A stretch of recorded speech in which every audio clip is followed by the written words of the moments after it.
Now inching closer to the US presidential polls in November this year, day 2 of the first ever mostly digital National Democratic Convention is currently underway in Milwaukee in the United States. For now, let's listen in to what former President Bill Clinton had to say at the DNC. Now you have to decide whether to renew his contract or hire someone else.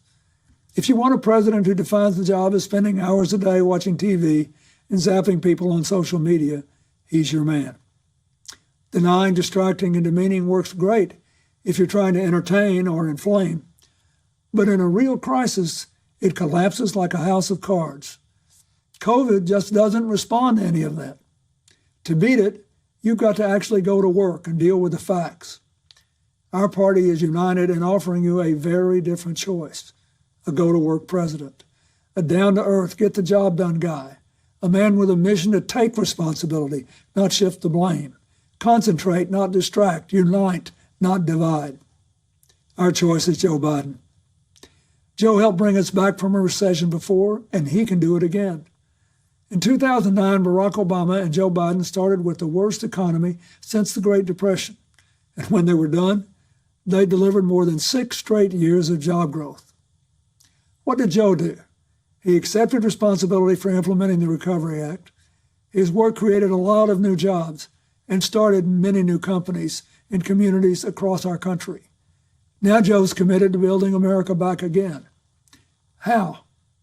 He's given us smart, detailed plans to invest in areas vital to our future.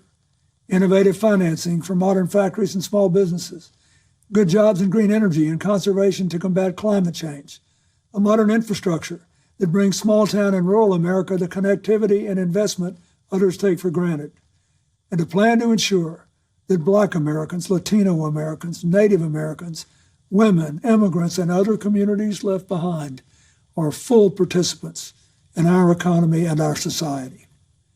Joe Biden wants to build an economy far better suited to our changing world. Better for young people, better for families working and raising their kids, better for people who lost jobs and need new ones, better for farmers tired of being collateral damage in trade wars, better for workers caring for the sick, elderly, and people with disabilities. Better because of a living wage and access to affordable higher education and health care, including prescription drugs. And to child care, a secure retirement, and for the first time, paid family and medical leave. Joe won't just put his signature. Let's now cut straight to the Democratic National Convention, which is underway, where New York Rep. Alexandria Ocasio-Cortez is speaking. Let's listen in. Now turn to nominating and seconding speeches for Vice President Biden.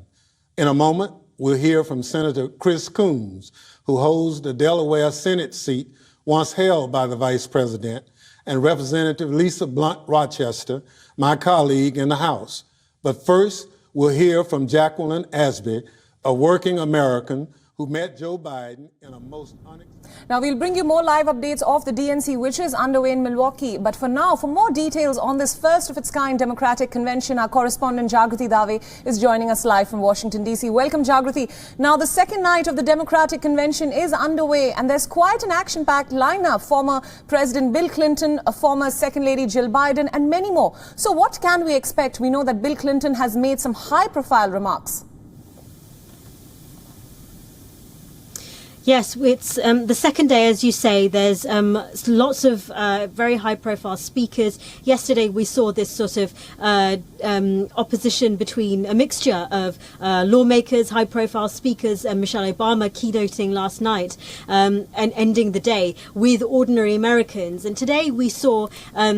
instead of one person delivering the keynote speech today, which is tradition, in 2016 Elizabeth Warren delivered that keynote. We saw a group of rising stars, 17 rising stars within the party, talking about their vision for the party, but also landing lots of attacks on President Donald Trump. The theme is leadership, and that is something that we're hearing time and time again in the various speeches and presentations tonight. You heard there from Bill Clinton, former US president. Again, again landing blows on President Trump, that Michelle Obama, former First Lady, also did quite strongly yesterday. And we're going to hear from, as you said, the former Second Lady, the lady who now wants to be the next First Lady, Jill Biden. She is going to present her case for why Joe Biden should be president. She's a teacher. She continued to teach even while she was Second Lady. And that sort of idea of the Bidens as a down-to-earth family rooted in ordinary America is yet another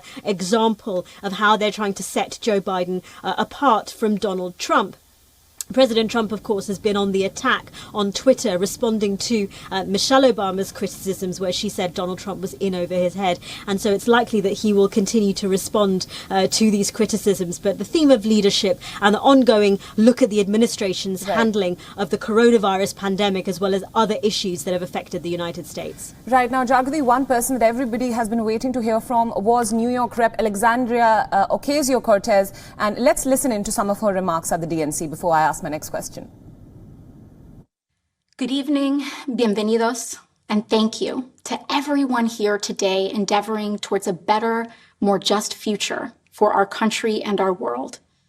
In fidelity and gratitude to a mass people's movement working to establish 21st century social, economic, and human rights, including guaranteed health care, higher education, living wages, and labor rights for all people in the United States.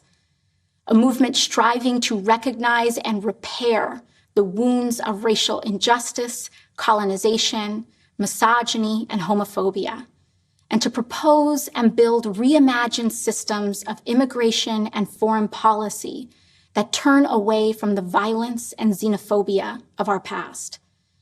A movement that realizes the unsustainable brutality of an economy that rewards explosive inequalities of wealth for the few at the expense of long-term stability for the many, and who organized a historic grassroots campaign to reclaim our democracy. In a time when millions of people in the United States are looking for deep, systemic solutions to our crises of mass evictions, unemployment, and lack of health care, in el espíritu del pueblo and out of a love for all people, I hereby second the nomination of Senator Bernard Sanders of Vermont for President of the United States of America. Now, that was New York Rep. Alexandria Ocasio-Cortez speaking at the DNC. Now, Jagrati, she's someone who's known for being very bold about speaking out about the sexism that she has faced in her political career. And then she just mentioned three words that did stick out: homophobia, misogyny, xenophobia. These are some of the problems that are facing the U.S. right now. So what do you have to say about her recent words? Well, these are some of the themes that are going to be illustrated in the DNC in the convention.